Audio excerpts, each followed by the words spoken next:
अपना देश जो है वो बहुत पुराना है, बहुत लंबा इतिहास है इसका। और मतलब एक व्यक्ति अपने जीवन में पूरी बात समझ भी नहीं सकता है, और बीच के समय में बहुत सारे मिस इंटरप्रिटेशन भी हुए हैं, एक लंबा समय संघर्ष का भी हुआ है।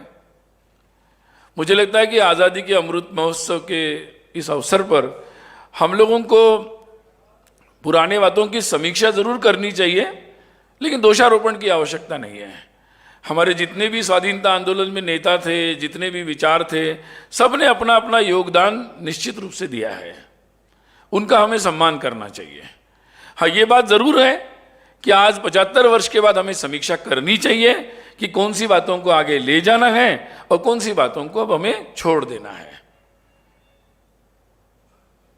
इसमें कोई कृतज्ञता नहीं है कि हम किस बातों को छोड़ रहे हैं, क्योंकि समय भी बदलता है, और इसलिए आने वाले समय के लिए एक हमारे देश की एकता, एकात्मता, अखंडता, जिसका आधार हमारी संस्कृति है, हमारी परंपराएं हैं, तो इतिहास के बहुत सारे ऐसे पहलू हैं कि जिनको स्पष्टता से रखा नहीं गया, प्रामाणिकता से रखा नहीं गया।